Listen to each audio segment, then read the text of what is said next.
We do want to begin with a deadly winter blast that's left tens of millions of people in a dangerous deep freeze all across the country. Frigid temperatures, ice and snow from California to New York. We want to welcome WABC's chief meteorologist, Lee Goldberg, who is tracking all of the extreme weather for us. Lee, good morning, sir. Good morning, and that ice is getting real old, there's no question about it. And now that Arctic assault is starting to make its way east, and that's why we're seeing the snow, ice, and rain blossom across parts of the Tennessee and Ohio Valley. So there's an ice storm warning east of Memphis. You have icing in Nashville and London, Kentucky. There's some snow in Charleston, West Virginia at this point. Throughout the day, we're going to watch the icing in the Piedmont. I think it'll be worse along I-81 in Virginia, places like Roanoke. Then it's a quick hit of snow for places like D.C., Philly, up to New York City, maybe even a couple of inches before you see a changeover to freezing rain and eventually rain. But it's the Monday morning commute in the interior Northeast that's probably icy, so allow extra time for that. Meanwhile, even though the storminess has left the south, the cold is still locked in. We're still below freezing in Dallas right now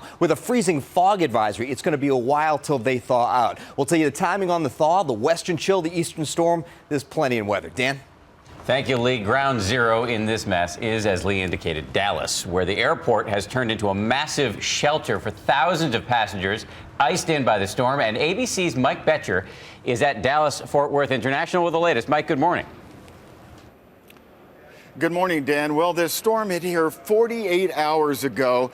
And if you're a passenger here at DFW Airport or just driving to your destination, you are still feeling the effects. The ice fell, but the ice did not melt. A record Arctic air blast has kept Dallas and Fort Worth creeping along. Travel is risky. Portions of some major highways are shut down. I-35 north of Dallas is backed up for miles.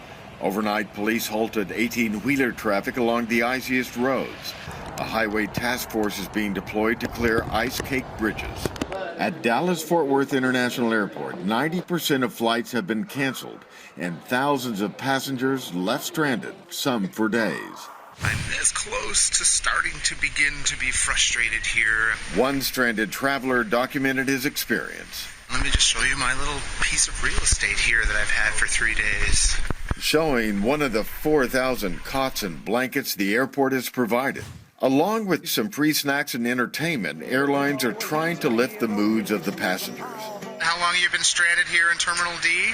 Since yesterday at 8 a.m. But patience is wearing thin. I don't think they were prepared. They weren't prepared. Friday night, hundreds had to be evacuated from this Lufthansa flight stuck on the ice. And for the first time in 44 years, the Dallas Marathon was canceled.